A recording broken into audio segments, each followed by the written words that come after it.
Mekah dan Madinah telah ada sejak dulu, telah banyak yang berubah seiring berjalannya waktu. Begitu juga Ka'bah, ada yang berbeda dari Ka'bah yang terlihat dulu dan sekarang. Lalu bagaimana dengan Hajar Aswad? Apakah juga mengalami perubahan? Di salah satu sisi Ka'bah terdapat Hajar Aswad tepatnya di sudut Yamani. Bagi umat Islam disunahkan untuk menciumnya jika mampu. Batu ini berwarna hitam. Dulunya Hajar Aswad tak berwarna seperti itu. Lalu seperti apa Hajar Aswad yang dulu? Kalau penasaran, tetap tonton video ini sampai akhir. Tentunya hanya di channel Islam Populer. Hajar Aswad ini ditemukan pada masa Nabi Ibrahim alaihissalam. Pada awalnya Allah memerintahkan Nabi Ibrahim alaihissalam untuk membangun Ka'bah. Saat pembangunan tersebut hampir selesai, masih terdapat ruang kosong untuk menutupi temboknya. Nabi Ibrahim pun menyuruh anaknya untuk mencari batu agar bisa menutupi ruang kosong tersebut. Nabi Ismail pun mencari batu di sebuah bukit, dan akhirnya datanglah malaikat Jibril memberikannya batu hitam. Itulah yang kita kenal selama ini sebagai Hajar Aswad. Mengenai sejarah Hajar Aswad ini, ada beberapa pendapat. Ada yang mengatakan bahwa Hajar Aswad diturunkan oleh Allah Subhanahu wa Ta'ala melalui malaikat Jibril. Sebagian lain berpendapat bahwa Hajar Aswad dibawa oleh Nabi Adam alaihissalam ketika diturunkan dari surga. Pendapat ini disampaikan oleh Ibnu Katsir dalam bukunya Kisah Al-Anbiya. Berbagai penelitian pun dilakukan tentang Hajar Aswad.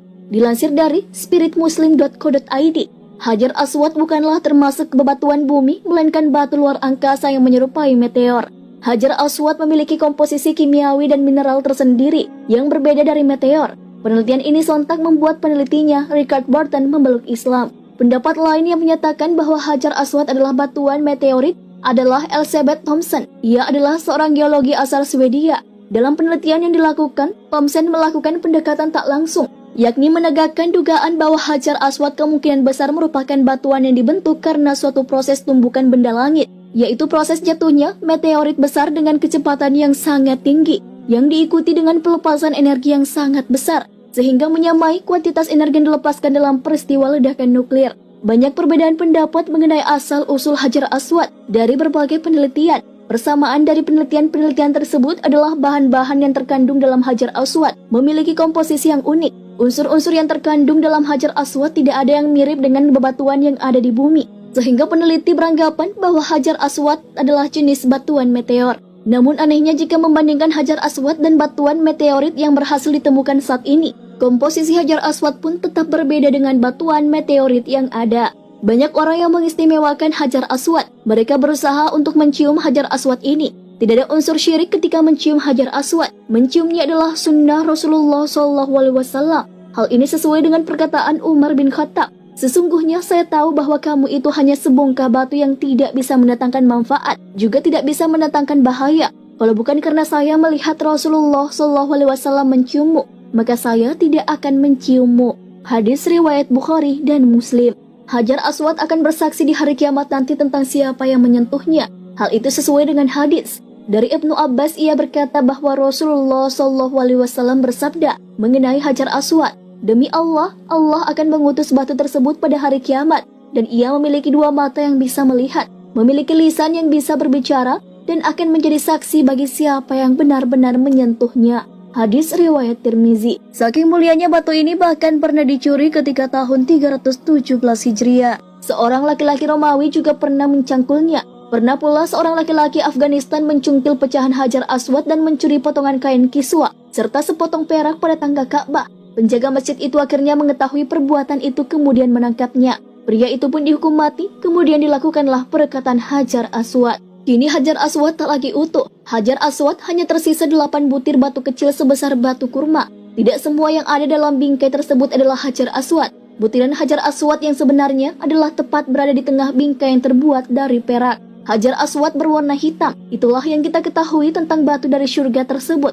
Namun ternyata warna hitam itu bukanlah warna asal dari Hajar Aswad ini. Dulunya Hajar Aswad berwarna putih. Dosa-dosa manusialah yang membuatnya menjadi warna hitam. Hal ini sesuai dengan hadis Rasulullah SAW. Dari Ibnu Abbas radhiyallahu anhuma, ia berkata bahwa Rasulullah SAW bersabda, Hajar Aswad turun dari surga, padahal batu tersebut begitu putih, lebih putih daripada susu. Dosa manusialah yang membuat batu tersebut menjadi hitam. Hadis riwayat Tirmizi. Syekh Al-Mubarakfuri rahimahullah menjelaskan bahwa zahir hadis menjelaskan demikian, dan ini bukan makna kiasan. Beliau berkata, dosa Bani Adam menyebabkan batu menjadi hitam. Dan pendapat yang lebih kuat adalah memahami zahir hadis sebagaimana hakikatnya. Tidak ada penghalang baik secara akal maupun dalil. Hajar Aswad utuh yang berukuran 30 cm memiliki sinar terang, bahkan bisa menerangi jazirah Arab dulunya. Lalu kenapa bisa tidak berubah menjadi putih lagi dengan kebaikan dan tauhid orang-orang yang benar? Ibnu Hajar al-Asqalani menjelaskan bahwa Allah telah menetapkan hal ini meskipun Allah mampu mengubahnya. Ibnu Hajar al-Asqalani rahimahullah berkata, sebagian orang yang menyimpang menentang hadis ini. Mereka berkata, bagaimana bisa hitam karena kesalahan orang musyrik, tetapi tidak bisa menjadi putih kembali dengan ketaatan ahli tauhid? Maka dijawab oleh Ibnu Qutaibah, jika Allah berkehendak maka bisa saja. Akan tetapi, Allah menetapkan bahwa warna hitam itu memberikan warna bukan terwarnai berkebalikan dengan warna putih. Al-Muhib At-Tabari menjelaskan bahwa ini agar menjadi pelajaran bagi manusia. Beliau berkata, tetap putihnya warna batu adalah sebagai pelajaran. Jika saja kesalahan pada batu menjadi keras, maka lebih berbekas lagi pada hati. Nah sahabat beriman, dulunya Hajar Aswad berwarna putih, namun karena dosa-dosa manusia akhirnya menjadi hitam. Banyak sudah peristiwa yang terjadi pada Hajar Aswad ini. Ada yang mengambilnya dan ada juga yang berusaha merusaknya. Namun Hajar Aswad tetap bisa dikembalikan pada tempatnya semula. Wallahu alam bissawab. Wassalamualaikum warahmatullahi wabarakatuh.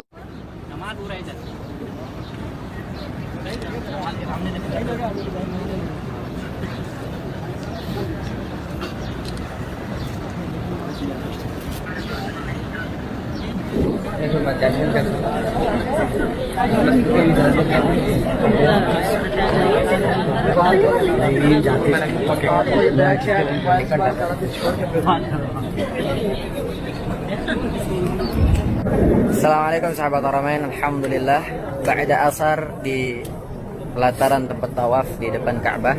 Sore hari ini sahabat, saya akan memberikan kabar ke sahabat-sahabat yang ingin mencium Hajar Aswad. Sebelumnya sahabat, doa khusus untuk sahabat-sahabat yang sudah follow Instagram dan yang sudah subscribe. Semoga Allah mudahkan sahabat-sahabat untuk datang ke tempat ini. Kenapa saya khususkan? Karena saya tidak bisa membalas apresiasi sahabat kepada saya, dan saya hanya bisa membalas dengan doa. Saya tidak bisa giveaway HP dengan jumlah yang banyak atau mobil dan lain sebagainya. Saya hanya bisa membalas dengan doa terbaik. Semoga sahabat-sahabat dimudahkan Allah untuk sini. Oke, sahabat, karena sahabat banyak yang bertanya bagaimana tipsnya. Tips yang pertama, sahabat harus ingat, niatkan apapun yang sahabat akan lakukan karena Allah Ta'ala. Dengan karena sahabat mau ingin bercerita nanti ke orang-orang dan lain sebagainya, pertama niatkan itu karena lillahi ta'ala. Tips yang kedua sahabat, setelah kita niatkan karena Allah Ta'ala, tips yang kedua, sahabat harus tahu waktu-waktu sepi. Karena apa? Dalam 24 jam sahabat ada waktu-waktu sepinya di sekitar tempat tawaf ini. Waktu pertama sahabat adalah jam. Ini di tempat tawaf ini jam-jam seperti itu agak lebih sepi orang-orang yang tawaf. Dan jam-jam seperti itu juga udara atau ketenangan di sini itu lebih nyaman sahabat. Bisa dibilang masih segar, masih fresh sahabat. Nanti bisa lah. Setiap menjelang waktu sholat, sahabat bisa antri seperti ini.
Allahu Akbar, Allahu Akbar.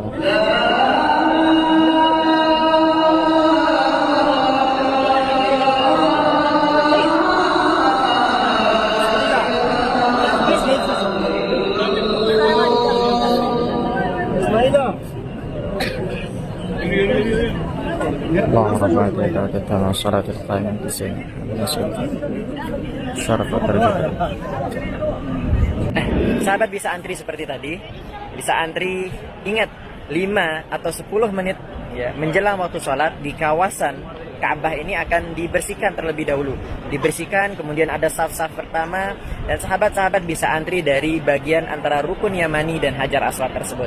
Sahabat bisa antri di sana. Jadi ingat, pastikan sahabat lihat jam berapa menit lagi waktu salat ya, kurang lebih sekitar 5 atau 10 menit nanti akan diharuskan antri di tempat tersebut. Waktu ketiga sahabat adalah di atas ba'da isya, berkisar antara jam setengah 9 atau jam 9 sampai jam 10. Jangan di atas jam 11 kan sahabat, karena kalau sudah jam 11 sampai ke bawah itu biasanya ada banyak sekali jamaah-jamaah umroh yang datang dari kota Mekah untuk melaksanakan tawaf di sini. Baik itu jamaah umroh dari Indonesia atau dari negara-negara lain. Kemudian sahabat, saya akan berbagi mengenai apa saja yang sahabat harus ingat ketika datang ke sini untuk mencium Hajar Aswad.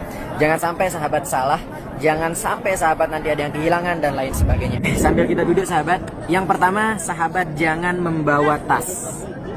Jangan membawa tas yang besar atau yang kecil yang di dalamnya itu ada uang sahabat, ada HP dan lain sebagainya. Sahabat datang saja ya, tidak dengan membawa barang-barang berharga. Kenapa sahabat? Karena sekali lagi tanpa mengurangi rasa hormat kita dengan Baitullah ini, dengan Ka'bah Al-Musyarrafah, dengan haram ya, dengan tanah haram yang mulia ini, tidak semuanya sahabat orang-orang yang ingin mencium Hajar Aswad itu dengan niat mencium Hajar Aswad. Ada banyak yang kehilangan, bahkan ya jamaah yang saya bawa hari ini itu ada yang kehilangan dompetnya ketika ingin mencium Hajar Aswad. Wallahu alam, kemungkinan jatuh atau kemungkinan diambil oleh orang. Setelah kita berniat kalau mencium Hajar Aswad karena lillahi ta'ala, kemudian sahabat niatkan karena sahabat mengikuti sunnah baginda Rasul sallallahu alaihi wasallam. Yang dimana dulu baginda Rasul sallallahu alaihi wasallam mencium Hajar Aswad ini bahkan disebutkan dalam setiap putaran tawaf beliau. Kadang-kadang ketika beliau tidak menciumnya, beliau gunakan tongkat beliau untuk menyentuh Hajar Aswad. Jadi sahabat, dengan dua niat itu insya Allah sahabat akan diberikan kemudahan oleh Allah untuk mencium Hajar Aswad ini. Pertama sahabat niatkan lillahi ta'ala, kemudian kedua karena mengikuti sunnah baginda Rasul, insya Allah sahabat akan dimudahkan Allah untuk menciumnya. Dan yang paling penting sahabat, jangan paksakan diri. Khususnya untuk sahabat-sahabat perempuan, karena ya di sana bercampur antara laki-laki dan perempuan. Alangkah lebih baiknya sahabat perempuan tidak ikut-ikut ya, berkeinginan yang tinggi untuk mencium Hajar Aswad ini.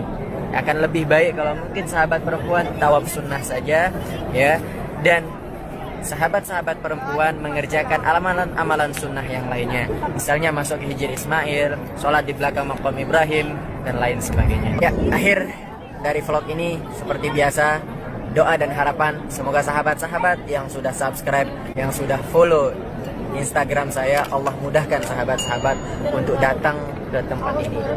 Sekali lagi, selalu ada rasa khusus dan rasa terima kasih untuk sahabat-sahabat yang sudah selalu support channel ini sampai ke titik 85k sekarang. Jazakumullah khairul jaza. Terima kasih banyak sahabat untuk supportnya. Akhirul kalam, semoga kita menjadi sahabat di dunia dan menjadi tetangga di surganya Allah Subhanahu wa taala.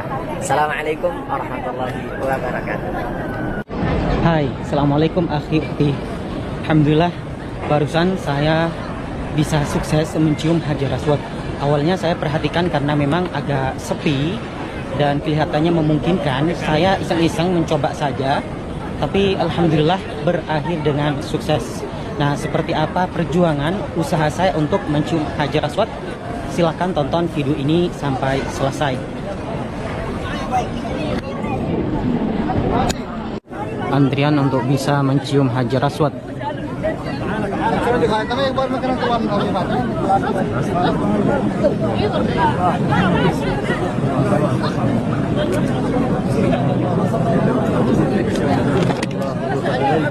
Nah, kalau kita mau mencium Hajar Aswad, jangan mengadu kekuatan, harus mencari cara. Seperti biasa, sebelum melanjutkan menonton video ini, silahkan subscribe channel kami agar tidak ketinggalan info dan kabar terbaru seputar dua kota suci Mekah Madinah dan sekitarnya, dan agar juga kami lebih bersemangat untuk selalu bikin video terbaru. Bismillahirrahmanirrahim. Saya akan berusaha mencoba mencium Hajar Aswad. Insyaallah saat ini lagi diatur, tidak begitu berdesak-desakan.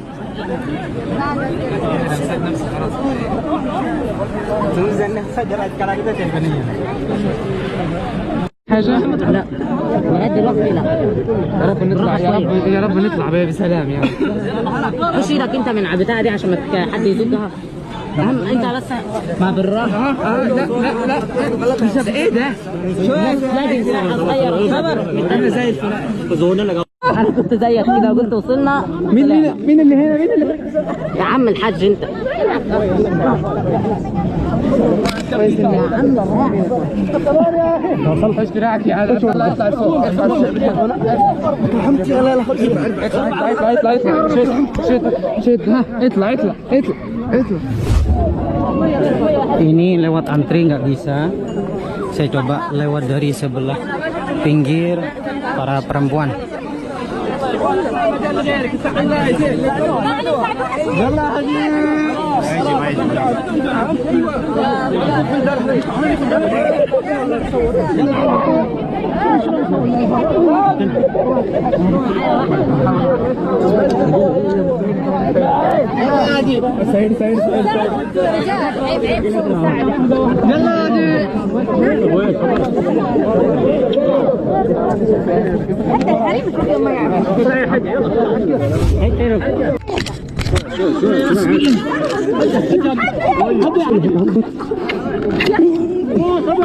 صبر صبر.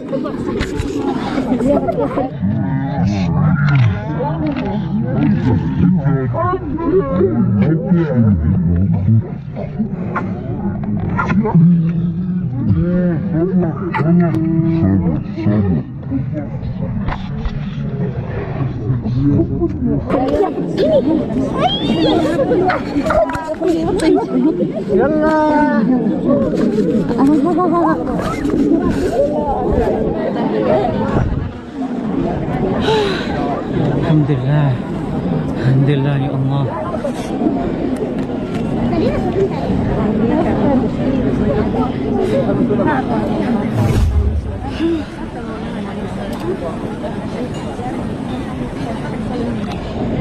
Alhamdulillah.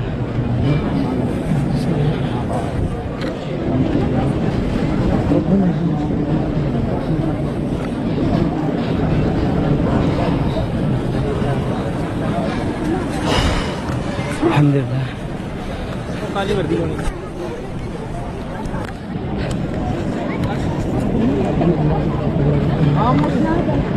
Alhamdulillah, akhirnya dapat mencium Hajar Aswad. Dari tadi nyoba antri nggak bisa, kemudian berusaha di samping perempuan. Alhamdulillah akhirnya sukses. Alhamdulillah. Saya meskipun sudah 10 tahun di sini, ini mungkin saya mencium Hajar Aswad yang keempat, apakah yang kelima, wallahu a'lam. Alhamdulillah. Tadi coba iseng-iseng aja karena kelihatan memang memungkinkan. Saya coba, alhamdulillah akhirnya sukses.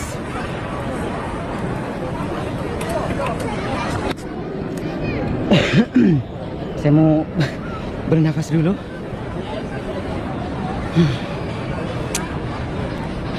Baik, mungkin itu saja salah satu trik cara mencium Hajar Aswad.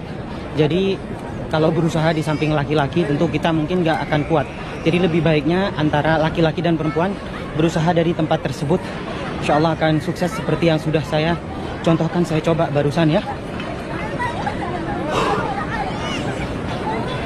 Baik, terima kasih. Dari kota suci Mekah, saya mendoakan semoga yang like, komen, membagikan, dan subscribe berlangganan channel kami, semoga bisa segera melaksanakan ibadah umrah dan ibadah haji. Amin. Terima kasih. Assalamualaikum. Dan semoga juga bisa mencium Hajar Aswad.